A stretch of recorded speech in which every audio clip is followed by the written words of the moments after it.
All right, guys, welcome to another episode of the Open Mat Podcast. I am Cody the Sloth Lewis. I'm here with Brad No Hips Vukovics. What's up, Brad? What's going on? We're over here at Practical Defense Systems in Willoughby. Yep, I just got done kicking your ass. Now, is that? I don't know if that's exactly what happened. Did I tap you out? Did I take you down twice? I said, no, I didn't even say it, right? I just motioned 2 points. No, you got so mad that you almost that. tripped over your own feet getting back up. So, It was I'm actually comical. yeah, I'm a little busy right now with wrestling and stuff. So, That's why I was happy I just put you on your ass twice. Yeah. So, Brad and I, when was the last time we rolled in the gi? It's been a while. So what I tell everybody, guys, I'm not that great at jiu-jitsu, but I'm kind of gimmicky. I do a lot of stuff that you probably don't expect. But once you roll me all the time, you pretty much start seeing that coming. And that's especially true in the gi, I think, right? Yeah, you're annoying in a gi. You just hang on like 1 foot in the hip or one in the collar. So, and it's not really offensive. It's more just he has one trip he does. I do a couple of things. Actually, I'm gonna, to my credit, I think I surprised you to start off the jump, and I had to defend him pretty good for a while. How did it take you down? That's the better question. And then we went. I hit you with like was it a knee pick? It was. It was not a knee pick. I hit You you with the touched George Comer second one. You touched my leg, and I was like, I'll pull guard now. Yeah. Okay. But then you're like 2 points. Mm-hmm. Then you almost fell down trying to get back up. So, but I think once you started keeping score, I checked my scoreboard and I think I won. So you might have tapped me out the first time, but I won the second one on points. For a fat purple belt, I'm gonna take that. I'm gonna take that to the bank. Hey, whatever makes you feel better about yourself. All right, so we are over here at Practical Defense Systems in Willoughby. Am I saying that right? Practical Defense Systems. Yeah. All right. Jeff Starr is teaching out here. Brad, you teach out here a little bit, right? Yeah, I teach on Fridays. Well, I mean, something like that, right? Well, yeah. No, Brad, I actually was teaching that knee pick on Friday, straight from George. But yeah, Brad, Yeah. Guys, to be serious, Brad's got really good stuff. So if you ever come out here, you're gonna get some good stuff. But actually, we have Jeff Starr today, House and Gracie black belt. He is my original jiu-jitsu instructor. Brad, was he original? Your original? Yep. And Started with Jeff. So he told us he'd give us a couple minutes today, and I'm super pumped up about it. So he's gonna come take Brad's seat because, well, fuck Brad. That's why. Yeah, just not worth it.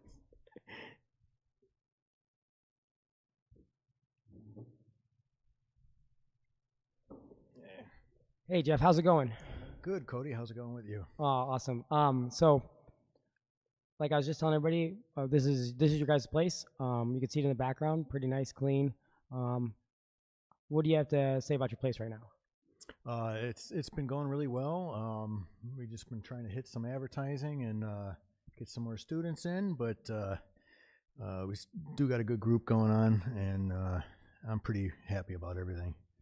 Yeah, I think a lot of the guys we know, a lot of friends of ours, we have a lot of mutual friends train up here. It's a great group of guys. I think that's when I think of jiu-jitsu, it's not necessarily about what you're learning and stuff, which is super important.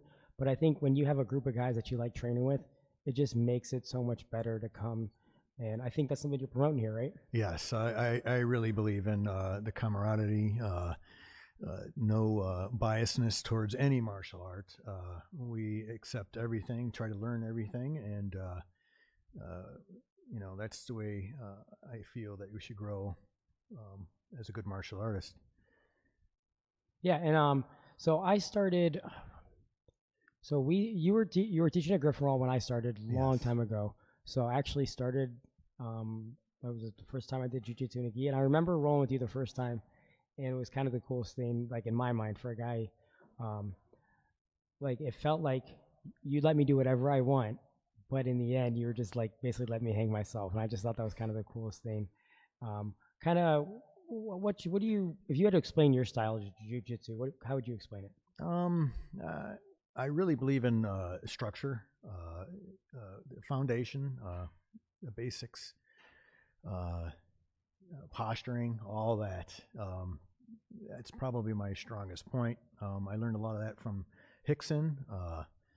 Learned a lot of good stuff from Helson, and really a bunch of other people. But I would say that's probably my strongest suit as far as jiu-jitsu. Yeah, and I agree 100% with that. I think when I think back about my kind of my journey and especially all my time in class with you, it felt like a lot of a Hickson based, like almost like invisible jujitsu, right? Yeah. You were teaching a lot of concepts, body position, frames, movements, Framings. like where I don't know if you can either agree or disagree, but I kind of felt like you might not have showed all these hundreds and hundreds of moves, but the concepts that you got from your jujitsu, you were able to explore and figure out these moves kind of on your own. You agree with that? Yes, I kind of feel that I show you strong basics, structures, base, all that, and I let you grow as an individual. I let you seek what you like, because everybody's different. You got a big guy; he doesn't like to be on the bottom and play a guard or an open guard. Or you got fast guys, slow guys, tall guys, short guys. Everybody's different, and everybody likes different things. So I always encouraged all my students, explore, see what you like, make it your own. But you got to have a foundation. If you don't have that foundation, it's going to make it rough. You'll learn, but it'll take a lot longer. Yeah, I think that's like it's funny. I was talking when Brad was over here, where I was talking shit. Like I'm kind of a gimmicky jujitsu guy, but really, your kind of teaching style is not gimmicky at all, and it's all like just the basics and stuff like that. Yeah. So what I thought would be really cool to talk about is you were kind of a lot of guys we talk about saw UFC and they started doing jujitsu when they saw UFC. Yeah. I think you were before that, right? Yes, actually, a friend of mine happened to get word that Mr. Jeff Hudson in Columbus, he was the founder of House and Gracie in Columbus. He happened to bring in Horion and Hoyce for the first time in Cleveland or Columbus in Ohio. So we it's kind of funny is a buddy of mine, he did judo big time, and we trained our butts off and really thought that, well, we're going to go there and we're going to do pretty damn good against these guys, test our skills. And so we hopped in a car, went out that way, and did the seminar, and was blown away by the seminar. And then we rolled with them, and they absolutely just toyed with us. It's funny. And I can remember asking Horion, well, did I do okay and everything? And he's like, oh, yeah, you did okay. And I can just imagine that. I was nothing to that guy. Yeah. It's kind of comical that I did okay. But ever since then, it was nonstop. I had to learn it. I was a small guy, always a small guy, and jiu-jitsu, I had to learn it. So we kept going down here to Columbus. They brought in Helson, and we trained with Helson, did tons of private with Helson for many years, and it's been a long journey, kind of a bumpy road here and there, but it's been since 1993. I didn't mention that. That's I'm sorry. Yeah, August of '93 is when we went to that seminar. So, and then, yeah, and right before the UFC. And you had your own school for a little while, right? For a yes. long while, right? Yeah. We had another school for close to 7 years, and we did JKD Concepts. Yeah, that's yeah, for about 5 years before that, I did JKD Concepts, which, if anybody's familiar with Jeet Kune Do, they do everything from Thai boxing to American boxing to. So, I guess let's say we have some guys who don't know what JKD is. So it's just is it kind of like a catch-all, or is that like a way to? What's the best way to kind of explain our JKD? JKD's got a philosophy part, and it's also got Jun Fan Kickboxing, which is a kickboxing. Mm-hmm. It's a strategy, and it's a specific kickboxing. But the philosophy part is really, if you look at it, it's how he was able to learn and put together his own art. Taught you how to be scientific and to learn in a scientific manner rather than with hokey pokey and mystical things and all these secrets and stuff like that. Like it was a lot back in that day. It's a lot different today. You go on the internet, you can learn just about whatever you want. Back in the day, it was hidden. People didn't want to share their stuff. People I think, and that was for a long time, right? People they didn't want you to go to other places. They didn't want you to give away their secrets. Yeah. And then that can become kind of an issue. And now it's kind of open. It's kind of changed. But I think that was one of the interesting things that, with the JKD background you have, how did that affect your jujitsu journey? Well, what was good about it is that it kept me an open mind. I even heard recently, oh, this is better than that, and oh, this is better. Gi is no good, and gi is the best, and footlock this, and everybody.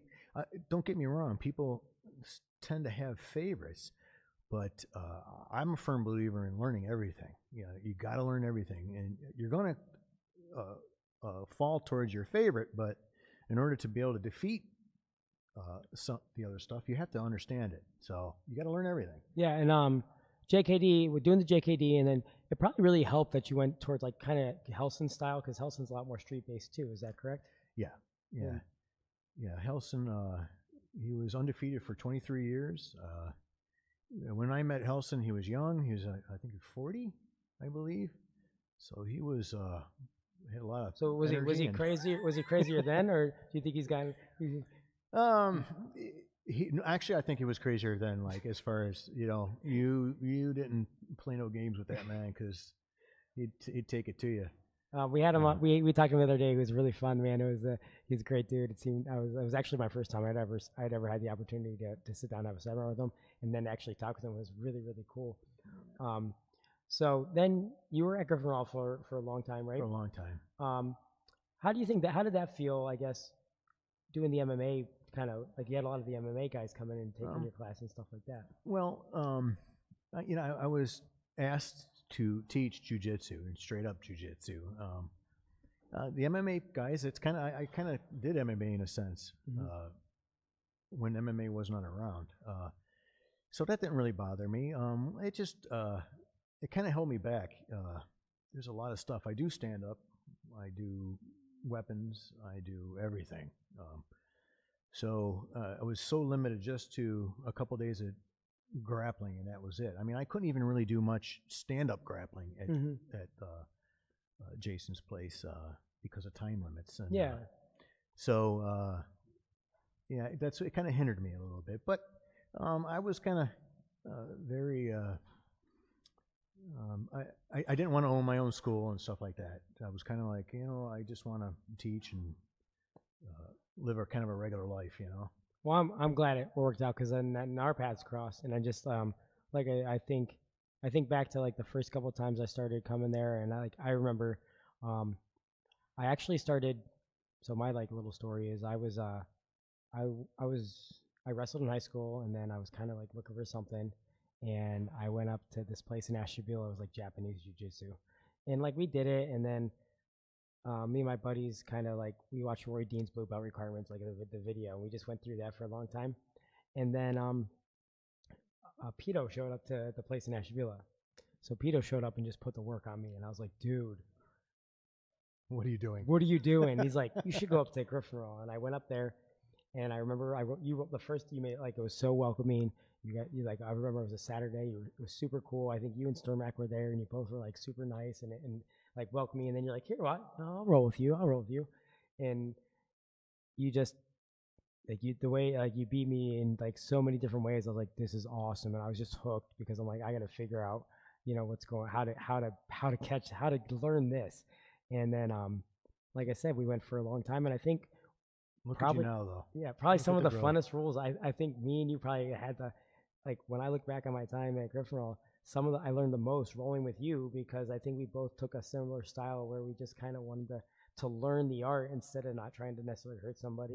Yeah. And that's like, that's a different thing. So, you got some battle like scars, right?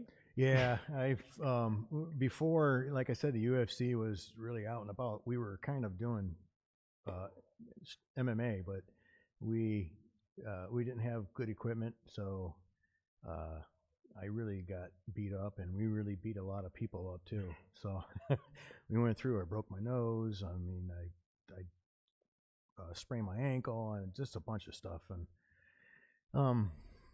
we learned over the years that you got to take care of your body. Yeah, and that's that's something I think you sent like we've had a couple discussions about that numerous times, and I think like that's something that stuck with me. So I think I remember when I was first starting out, you're like, just tap right away, man. Just tap. In the long run, it's going to be better. Yeah. You're going to be able to train longer. You won't have these little nagging injuries, and that's something I can at least say, man, I've tapped a lot, and that doesn't hurt my feelings. Yeah, and you know what? I kind of beat myself up, and I try to spread the word. Don't do that to yourself, because if you want to stay longevity in a martial arts, you got to take care of yourself. Yeah. So anything else you want to say about anything about your journey or anything about your school? Well, I'm really happy about the school. I want to expand it into the Filipino stuff and the Junfan kickboxing, and this is where I get a chance to really open up and show the stuff that I have learned over the past. I'm getting my certification with Dan and DeSanto, so that's going really well, and I'm just ready to show the world, the stuff that I've learned over the past, and just make it a happy, fun place to train, good camaraderie, and a lot of friendship. And it's exciting. I like I said, I wish it was a little bit closer, but even anytime I have the time to drive 50 minutes, I'd drive 50 minutes in a heartbeat to get out here and train with you guys. What days are you guys open? We're open Monday, actually all week. So it's Monday and Wednesdays is jiu-jitsu, 7 o'clock. That's the adult jiu-jitsu. And Monday and Wednesdays we have kids class at 6 to 7. And then Tuesdays we have Junfan, kickboxing, and the Kali, which runs from 6 to 6 and 7, 2 different separate classes, but they run together. Mm-hmm.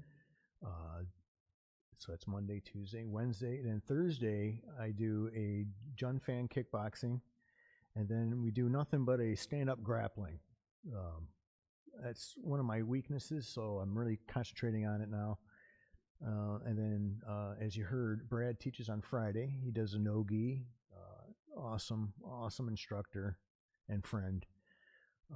And then Saturday mornings we do a Junfan kickboxing at 10 o'clock, and then jiu-jitsu at 11. Sweet. Do you wanna what's your address?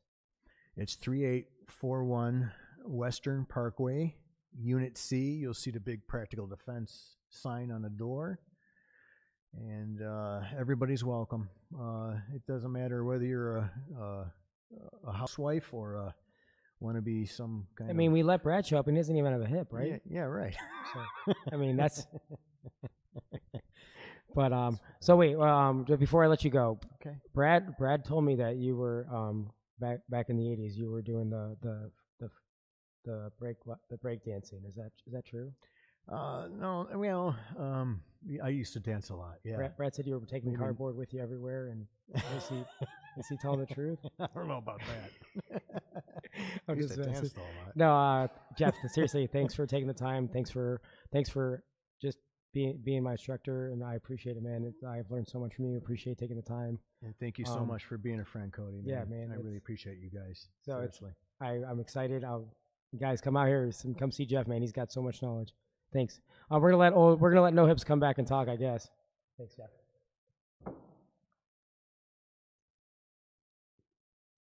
Oh, look, this old guy. Hey, old guy, did you go take your nap or something? I should have. Did you hear what I said? I heard what you said. I hear you talking shit. It's all right. Hey, that's all I'm good at. I'm good at talking shit and bleeding and talking shit, huh? Yeah, that's about it. I'm not even. Yeah. Yeah. What else we got? We got the John Jones debacle, dude. Oh. If you believe anybody telling you he's not doing steroids, he just set it up. Here's the thing. So 2 years, his samples go down and down and down until he gets a fight. Then they go up. The same whatever, I don't know what the hell they're calling it, right? Either way, I don't believe it. And he just set it up. Look, if it stays in his system 2 years. So he just set it up where it could stay in his system 5 years. Yeah. He could be doing this for how long? What do you How long can he be taking whatever he's taking? He's taking something. know? What I think, and I don't know. Maybe I'm wrong. I think because he's what people don't understand. I think about this whole thing and this like in the PED world is a race to find the race to find the best stuff that can't be detected as that's why a lot of times they'll freeze their blood, they'll put their For the Olympic testing. and they'll check it years later when they learn more stuff. Yeah. So Jones comes from the highest level of athletes. His brothers played in the NFL, Who both got busted for steroids. yeah, and I said it before. I said he was on steroids before he ever got busted with anything. well, I just think almost everybody was. I mean, and then yeah, but like you don't beat like DC who's training regularly, training like 3 weeks. Yeah. It just doesn't happen. I don't care how much talent you got. But like I think probably what happened is I think the lab that's getting him his good stuff It's tainted. is something. is also they cut it with the Turnaball. Yeah. So that's why it's such a little tiny amount because Whatever he's taking has got a little bit of Turnaball in it. yeah, and that's like Whatever they're mixing it had Turnaball in it before Yeah. or whatever. So I can't. It blows my mind that we would.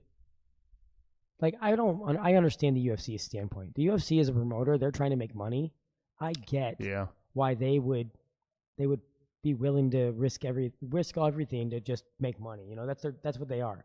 For me, the state athletic commission in California blows my mind. They didn't release the previous test to him either, though. From what I understand, the previous 2 tests that he tested positive. So they don't know that his sample went up, from what I understand. It doesn't. Either way, it just they just accepted, they know he's on shit. Come on, man. There's just, he did look a little bit different, though. Like his body. He didn't look as jacked as before. Remember against OSP how bad he looked? Yeah, he looked terrible. And that's the last time that he didn't have any issues with testing, right? That is the only time under the USADA era that he hasn't had an issue with testing. And remember against DC, he had those weird testosterone epitestosterone levels. No, of course. And then they were like, "What's up with that?" He knows he's not beating DC clean. So, and then we hear remember the Chael Sonnen story about him hiding underneath the cage for how long because when the testers were coming. Yeah, I mean that wasn't even USADA. That was the freaking regular test. So it just the state test. Something doesn't make sense. It doesn't add up. The pulsing argument doesn't make any sense. Look, he's a wild dude. You think, he's going to do cocaine, but he's not going to do steroids or some PED. Yeah, you are an idiot if you think that. And why has this never happened before in any? How many guys? No one else other than he's the only guy who's tested positive to ever have a pulsing effect. Yeah. Really? Remember when Frank Mir just got busted? Same thing. Same thing. And Frank Mir tried to make the same argument. Yeah. And you know what they said? You're suspended. Exactly. Didn't there was another guy I think too. Was it Lawler? Yeah. Tom Lawler. Tom Lawler. Same thing. Tom Lawler made the exact same argument, and they said, "No, that doesn't. We don't care." Yeah, but for they John, didn't care because he's not a superstar. So that's what bugs me the most about it. I could care less about whatever. It's stupid. But you can't trust USADA at all now. Yeah, you can't believe them when they tell you Connor's not on shit. I can't believe him. Yeah, just not. I don't care that he did test hop or anything. I do not trust them for anything. And you said you listened to Nowitzki on the Yeah, I just listen to him. I just don't believe him the way he's taught. None of that makes sense. It's not believable. None of it makes sense. None of it doesn't make sense. I don't know. I don't care how much science and jargon you put in there. I just don't believe it. John Jones is the unluckiest subject on the planet. Is he just a wild motherfucker? Yeah, he's a wild motherfucker. He's crazy.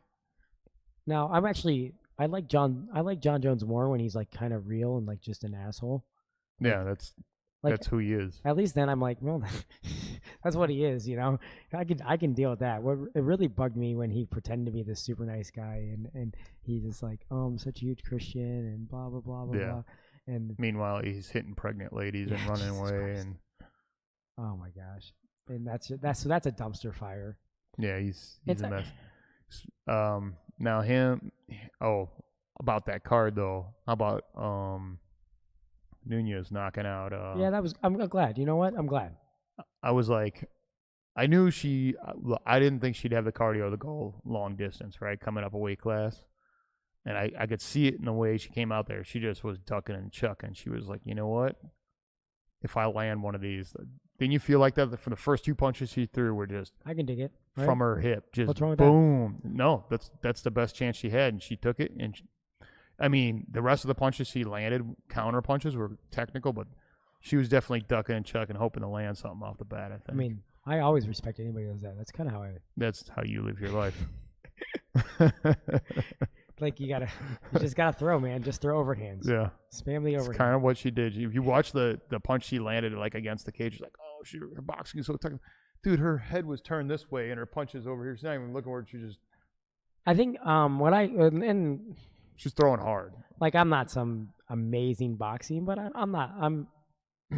I think as far as a boxer goes, I was decent. I was decent technically. You know what I mean? Like I knew how to box. Yeah, I was probably a little bit more stupid, tough than anything. Yeah, but I did have some boxing skills. And my skill, the way I kind of explained it is I didn't want to brawl. I wanted to do some technical brawling. I wanted to get you into little areas so I could turn it into a brawl, but a brawl on kind of my the way I wanted it to happen. So, and I think she kind of did that. Hey, I was happy. I think same thing. It bugs me when like Cyborg kind of really rubbed me the wrong way with the whole steroids thing with her. I think, when women take steroids, it's a different thing. It's totally different. I think if you look at the research behind it, I think the effects that women have are not only, when men take steroids, it's wrong too. Like I'm not saying that, but I'm saying it's long-term effects with women. It's like it changes their structure. Yeah, and it's like, and it makes you more and more like a man, and I don't have any interest to see a dude beat up a girl. I don't have any interest to see. Now, that was her last fight on her contract, right? Yeah, so I'm interested to see what's going to happen there. Yeah. I mean, if they signed her again, she's basically got to fight. They got a rematch. Well, Who else is she going to fight? Yeah, I mean, I don't know. So it's whatever it is. Yeah, what it is. They might just kill that division and just, I don't know. There's not enough girls on that division. I mean, that's why I don't understand why they opened it. That's what the whole point when they opened it. I was like, there's not enough good 145ers around. I just opened it for her to beat up chicks. And that's what bugged me about her too, is she said, oh, I can never make it to 135 because, I don't want to hurt myself in the long run. I was like, you took steroids. Yeah, definitely. Lean out a little bit. Like, you're jacked. Like, she's sparring with dudes. So it's whatever. It is what it is. Then we had BJ Penn. Man, that made me so sad. I don't even know what happened. I refuse to accept it. That made me so sad. Dude. I thought he was going to actually do well in this fight because it's just a good matchup for him, kind of. Yeah, I thought, I'm so bummed. I don't even know. You know what? I don't even know why I don't root for, I can't think of his name. Ryan Hall? Yeah, I don't know why. I root for every jiu-jitsu guy. So Nikolai, for a long time, Nikolai was like, why do you even like BJ? He's like the opposite of you. He's completely talented. He's the most talented person. Yeah. He doesn't really try that hard, and he's like the opposite of you. I was like, yeah, but he was fat. That's why. You got really fat, and then he fought a heavyweight or light heavyweight. He fought Leota at heavyweight. What just eating McDonald's and kicking ass. Dude, that's cool.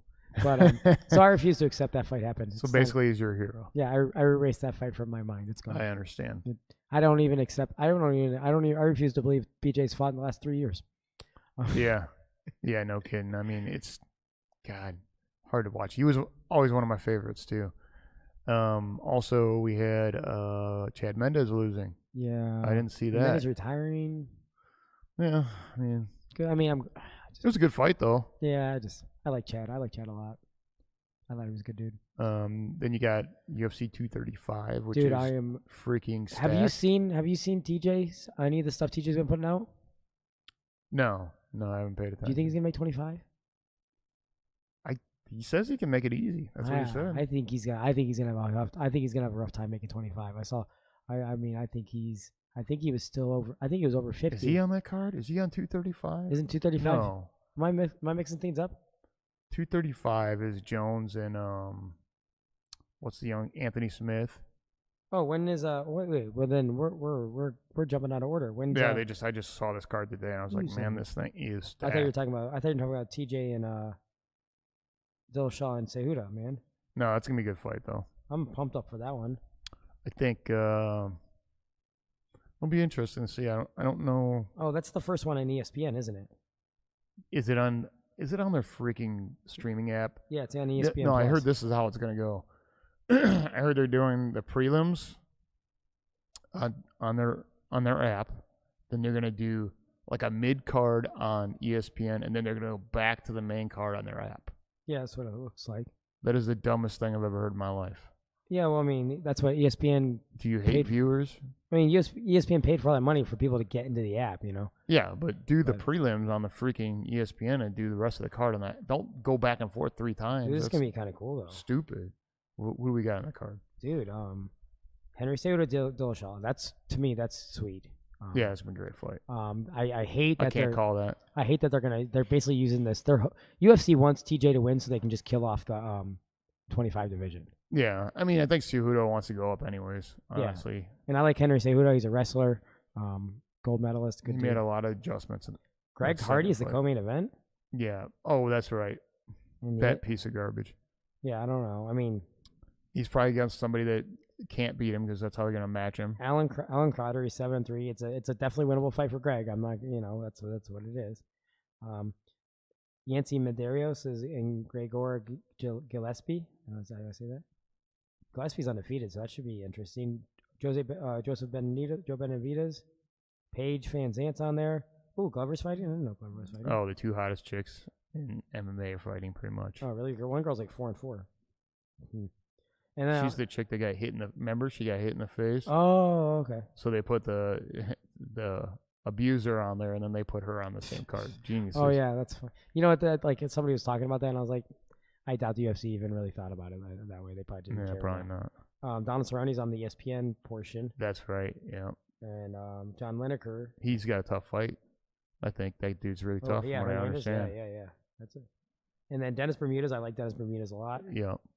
And that's gonna be. I mean, I'm gonna watch that. It's gonna be good. I think it's gonna be great. A lot of hard fights to call. What 235 is Jones and Anthony Smith. You know what? That's interesting. I'm interested to see. Anthony Smith is really. He gassed out that last fight so bad. Yeah, I mean, I think it's definitely a fight. He has to basically. Here's what I think. He has to basically go out there and just throw bombs and hope to catch him. I think UFC wanted John to get right onto the horse again, so people. John wants to get on the horse, so they'd stop talking about his test. He's got no money, man. Yeah. Think about how much money he lost. Yeah, that's true. He has no money. He wants to get on the horse. He wants to fight 3 times this year, is what I understand. So you got that fight. You got Tyrone Woodley and Usman. That's interesting. That's gonna be. I think Woodley smokes him. I do. I just think Woodley's just too. He's more experienced in this game. He's got big power in his hands. And he's too smart. He's just not going to fall into any of those. Dude, he's honestly one of the smartest fighters. He's not going to fall into a trap and get caught in something silly. I don't think. It could happen, but I mean, but what else we got? And then you got Lawler and who's the funky wrestler guy coming over from one? What can I think? Ben Askren. Ben Askren. Oh, funky. Oh, cool. I want to see that. I just want to see if Ben's stand-up's improved, or if he's just going to be so good. I'm guessing not. He's probably just going to take him down. He's not going to stand up with Lawler. I know, but if he could, but Lawler's got sneaky good takedown defense. Like he's got that little butterfly guard thing he does too to get back up. But I don't know, like it's a really good test for Ben. I know Ben's he's done a lot of jiu-jitsu, so he's not like just a wrestler. Yeah, he knows what he's doing on the ground. What? You also got Zabid fighting. I don't know who he's fighting. Oh, he's fighting Jeremy Stevens. Oh, nice, dude. That's good too. When is 235? That's a good question. I don't know. I'm just looking at the pictures of the guys. I'm a piece of garbage, I know. You have one job. Then you have Mickey Gall versus Diego Sanchez. That's a good fight. Yeah. I feel like Diego could win that fight. Mickey Gall's at 55? Or is that 70? I think that's 55. Who did Mickey fight? Who did he? What was his claim? Who was the first guy he fought? CM Punk when he beat CM Punk. He beat CM Punk, and then he. Did he fight? He kind of went through some guys. He fought. The pretty boy. Yep, he fought him and beat him too. Didn't he choke him? Yeah, that's what I was. Mickey Gall's pretty good, dude. His jiu-jitsu is good, man. Yeah, it's got to be at 170. I think Diego must not be cutting. There's no way that's a 55. Still, it's a good fight. I mean, No, it's a good fight, but I'm just like, dude. Like, either guy could win that, honestly, just because of Digo's I think experience and. I think Mickey's gonna be too big. Yeah. Yeah, that's what I think. Yeah, he beat CM Punk. Yeah, okay, and Sage. But Diego's stand-up could win that because he's gonna be so much more experienced there. His wrestling's good. Yeah, I mean, You're not just gonna shoot a double on him. What else we gotta talk about? I'm trying to think if anything else is going on in the world of jiu-jitsu and We got MMA. King of the Mat coming up in March, right? That's correct. That's gonna be good. We're gonna be at Euclid Sports Complex, Northeast Ohio Sports Complex. It should be new mats, right? Yeah, got some new mats. Is it 185 and under? Is it 185? I believe it's 185. Yeah. So that should be interesting. Gonna have a lot of tough guys there. Emil got promoted to brown belt. Remember? Yeah, that's friend correct. of the podcast. Emil got promoted to brown belt. Just rolled him the other day, and he's also facing Joe Bays. Oh yeah, That's gonna be a great. that's interesting. It's. Didn't Joe Bays say he's not allowed at Joe Bays' place? Is that a real I, thing? I don't know. I don't know if I I made don't know that if up. that's a thing or I not. totally might have made that up in my head. Joe Bays is a really good leg locker, so That should be fun. I don't know if Emil's gonna try to get on those legs or not. I'm gonna sure assume, he'll play legs though. Yeah, he That's will. what he does. What else we got going on? That's it. So the cool story. I went to over Christmas break. So I coach wrestling, and we went over to Pittsburgh to have a clinic. So these two national champs. Actually, there's 4 national champs. So, but the two big names running the clinic were Bo Nickel and Jason Nolf. Both of them are reigning national champs from Penn State. Both, it was put on by the Mat Factory. So our friends over at the Mat Factory, Matt Schaefer is the guy who beat me in the King of the Mat tournament. He trains out of there. And Isaac Greeley, he's the black belt over there, and he's the one who set it up. And it was kind of cool. I got to learn some stuff about those guys. I didn't realize how good. I didn't realize Isaac Greeley was a Division II national runner-up, and then he took 3rd, and then he went on and got his black belt. And he started his Mat Factory. So basically, he's a monster. He's a monster, and he's producing monsters. Cody Yeah. Law, he was the Division II national champ, and I've seen him fight recently a bunch of times, and he looks good, man. Looks really good.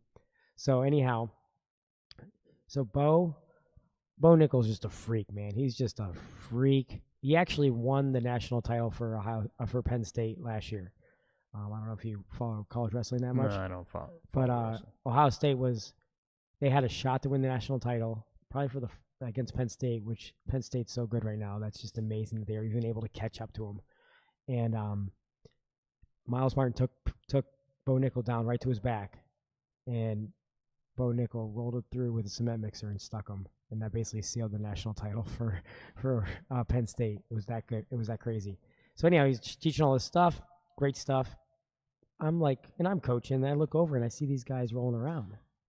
So these 2 national champs are playing around with jiu-jitsu like the whole last hour of the clinic. Like they're just playing around doing jiu-jitsu, and I was like, look at this, 2 national champs. What are they doing on their free time? Playing jiu-jitsu. Yeah, it's way fun. It's way funner, man. Yeah. It was cool. I was just super pumped up about it. I thought that was fun. But you do anything over the holidays besides suck? Man, I worked a lot. I came to the open mat up here. That's all I did. I think the open mat up here. Me and Emil grind out like 2 hours. He's in shape, boy. He is in usually I don't get tired, and he's in shape. So he's probably the best shape I've seen him in. Other than that, it's basically working, man. And then going forward, so friend of the podcast, Nikolai Gianti, he's up for Pro Submission of the Year. I think he's in the lead right now. Hopefully, he can win that. So guys, if there's still time to vote, go head over to Bluegrass MMA or Bluegrass. Yeah, I think it's Bluegrass MMA. Yeah, I think it is. Click the rewards tab and vote for our friend Nikolai Gianti. I just don't want him to cry. He's already missing a tooth. He really can't afford to lose this. He's short. He's missing short. a tooth. He has basically everything in life going against him. I mean, he's got little man syndrome where you ever see Nikolai get mad? No, but I imagine it's like seeing a child get mad. So I remember one time he was about to fight this gigantic black belt at a jiu-jitsu tournament one time because I don't know what happened. It was the black belt was officiating, and I know the black belt was, I can't remember his name off the top of my head, but he was a big dude, and he was a really good black belt from Kentucky. Like he was a bad dude, like, and he was about 2 bills. And I'm like, Nikolai, you should probably shut the fuck up, dude. You're like one of his arms. I'm like, Nikolai, I know you like this is a couple of years ago. I'm like, I don't know if you're ready for that guy yet, buddy. But he was so mad. He was all, and then his cheeks like flush, right? Like he gets like little rosy cheeks right there. He starts flushing. It's really funny. That's funny. You should like, he like reminds me of like a little chihuahua. He starts barking and stuff. I'm like, shut up, you little guy. No, granted. I bet if you guys talk to Nikolai, he's got some funny stuff about when I get mad. That's different. That's different. And we're gonna have what? We're gonna have George Comer. We're gonna have George Comer on. So soon. We're setting that up. As soon as you're available. Yeah, I know I'm. Next time maybe we'll talk about. I plan on going to New York. Training at the Henzo Gracie Academy. So when's that? I might stop at. Might go to Marcelo's too. Marcelo, I guess, teaches Tuesday nights from what I hear. So I might go. So what, are you gonna drive to New York? Train? Yeah, going out Monday night, training Tuesday and Wednesday, and then leaving Thursday. So I'll let you know all the ass whoopings I take. I can't wait. Can you tell them all that I say thank you every time you get tapped? You're like, hey, this loss says thanks. I think I'd probably run out of air just telling him that. Last time I was there, I just took such a beating. Well, at least from a couple guys, Did you see? While we're at it, speaking of Henzo Gracie Academy, Neiman Gracie winning his fight against Ed Ruth. Yeah, man. He double-legged him in the last round. Yeah. He had like I don't know what, there was like a couple minutes left when he armbarred him. Dude, the kid's in shape, man. That's nice. Kid's in shape. He looked good. His guard was nasty. Speaking of jiu-jitsu, when is this combat jiu-jitsu like heavyweight? That's February sometime. Dude, that's exciting. They just had that. Did they announce all 4 of them yet? I'm trying to think. So yeah, you got Josh Barnett, that big Russian dude. I can't say his name. Yeah. Rustam Chia, whatever. Ridiculous wrestler. And then Gordon, right? Gordon Ryan. And then Fabricio. Fabricio. That's gonna be good, man. I'm interested. I'm pumped. I don't think that Josh is gonna be able to take this Russian down. He's gonna have to play hard. Trust me, this dude can wrestle, man. Those Russians, man. He was just shucking dudes down at 80 cc's, just like, wow. I tried to do the same move. No way. I don't have that kind of power, man. I don't. Yeah, that seems like work. I don't want to do that. Yeah, he's an animal. Now, I don't really know what kind of submissions he's gonna pull off, but like in overtime, in the last one he was in, he basically just stood up and shucked people off his back. Like no one could stop it. Like he just had to. Don't take his back because you're not going to stop him from getting up. It's impossible. That's exciting. That's coming up. Dude, I don't know. I'm so busy right now with wrestling. I'm in the swing of wrestling season. Got tournaments almost every weekend. My stud wrestler lost his first match of the year. Man, so I was bummed. You probably just did a shitty job coaching. It was probably my fault. No, he lost to a tough kid. He lost 5-2 to a kid who is one of the favorites to win state, one of the 3 or 4 favorites to win state. So he's right there where he needs to be. He ran into a hammer, He beat a Division I state placer from the in the semifinals, and just kind of ran into a tough kid. And then we go to our league tournament this weekend, and it's just nothing but studs. So he's my little bright spot right now. And then I think I've been losing my mind lately. So we'll see if I have anything left when jiu-jitsu when wrestling ends and I get back to jiu-jitsu. So a lot of yelling by me for some reason. Believe it or not, people like it. You? I get all hyped up. No. Yeah, I don't know. No way. So, yeah, for some reason people think I'm crazy sometimes. I don't know why. I do have a nuts, like me going nuts story from that tournament. So I had this kid wrestling. So I in a tournament got a bunch of kids wrestling at one time, and I was on a mat wrestling a kid, and then I had another kid of mine wrestling in the mat to the left of me, and then so I'm actually next to their coaches. So I'm like kind of watching one, and then I'm switching to the other, trying to watch. And the one kid's winning. The one I'm on, the mat I'm on is winning, and I'm like, dude, he's gonna win. I know he's gonna win. but I got to make sure he hangs on and stuff like that. So I can't run to the other mat. And I watched this other kid threw himself to his back twice in the first period. And I'm like, what the fuck? Was he trying your stupid lateral drop bullshit? He like tries this garbage headlock, and I'm like, I'm seeing over there. I'm just like infuriated because we've been having discussions about how you need to, if you want to try throw, you need to set up with shots. And like, he has a really, really good high crotch. So I'm like, why are you forcing a throw when you could just shoot a high crotch? I'm like losing my mind. I'm just sitting there watching it. Like, I like can feel my like blood boil as I'm watching this happen. So this period ends, and like the match is about 30 seconds, and I finally like lose my mind, and I scream like I'm right in their coach's ear, almost, and I'm like, do not try another freaking throw, nothing but high crotch. I'm like screaming like a crazy person, and you could just see like 30 people all like look at me, and then so my match ends, and I sprint over there. And I was like, so now I'm back where I'm supposed to be. Yeah. And I'm like, you better take nothing but shots the next 3 minutes. And I'm just going nuts the entire time, screaming like a crazy person. He almost came back and won. He was down like 9 points, and he almost came back just by finally listening to me. And I was like, keep on doing. And then he lost, and I was super pissed. So yeah, if you got any friends who see me coach, that might be stuff. Dude, I need video of that. Dude, you like. You're in a suit, like a tie and a shirt. I try to wear a tie because I try to look a little bit more grown up, but I'm insane. I'm crazy. I don't know how to do. I just don't know how to do it any other way. Like I don't know how to coach any other way. And it's really funny because the guy I coach with, he's about 75, Vietnam veteran, doesn't say a word. Yeah, I'm sure. So like you got me super animated, going crazy, and then he's just sitting there like this. Cool. All right, cool. Speaking of cornering, did you see Frank Mir's daughter corner him? No, I did not. She was in the corner. Did you see him tap out?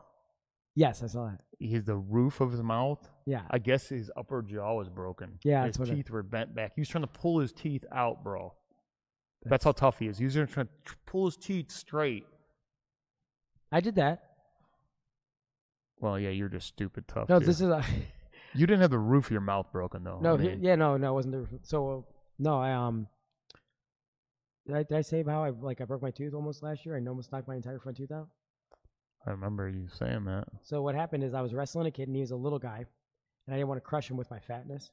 So I was kind of hanging over, just trying to make sure I don't squish him. And all of a sudden, he just randomly popped up. And the top of his head went right on my front tooth.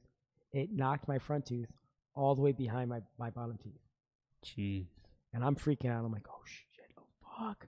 And I go to the mirror, and I'm trying to push my tooth back. But there's a point when your brain won't let you do something. Your brain it won't let you go past the pain. It's like a mental block. You would know this. I'm I know I can do it, but my brain is no, don't, that's gonna hurt, asshole. And I'm quit being a fucking pussy, just do it. I'm sitting there yelling, and then my wrestlers walk in as I'm calling myself a pussy. And I'm stop being a fucking pussy. And I'm trying to push it in, and I'm freaking out. I actually called Miguel, and I'm he didn't answer because he's doing his real job of being a dentist. Yeah. I was fuck, what do I do? And I remembered I had a mouthpiece in my car.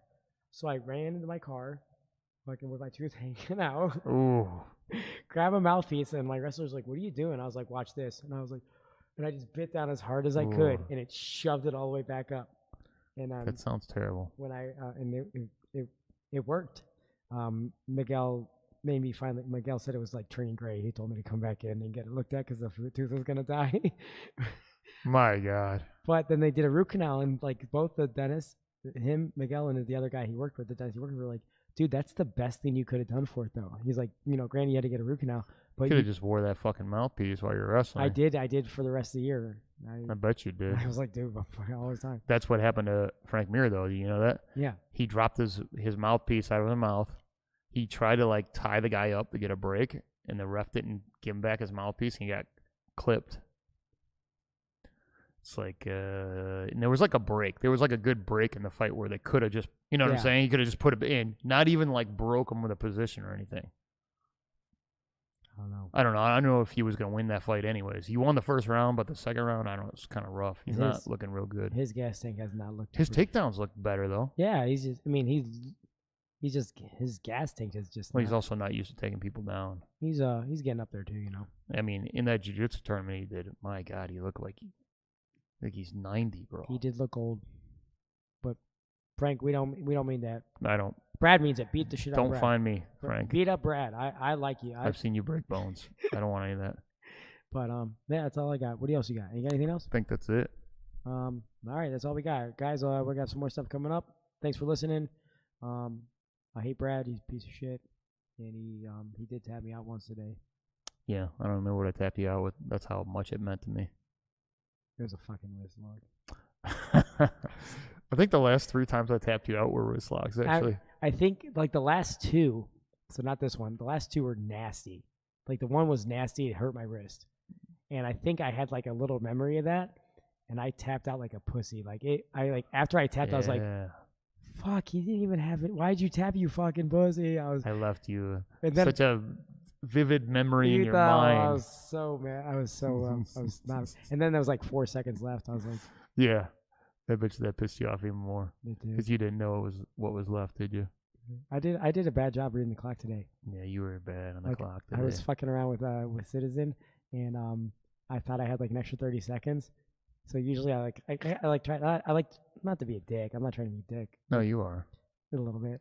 But I like to let them work, you know? I was that guy where, like, if somebody's better than me and they were just assholes and just beat the shit out of me and tried to hurt me and stuff. And I was like, I don't want to be that guy. So I kind of let them work. And well, I do think it's funny where I give him like my back and stuff, and I'm like, please try and choke me, and then he can, and then I. But so like usually I check the clock, and when there's like a minute left, I get my submission, and then that's it. And then I usually like to get a submission with like 10 seconds left, so it's more insulting. Yes, and then they look like, oh fuck, But I miscounted. I thought I had 30 more seconds, and I ran out of time. That's the best. That's all I got. Guys. That's it for me. Cody Sloth Lewis, Brad Hoops, Bugovics, Open Mat Podcast. Like subscribe. And subscribe on YouTube. Like the page. Share it. Get us on Podbean. Yeah. Make us get famous. Yeah. Or something like that. Yeah. All right. That's all I got.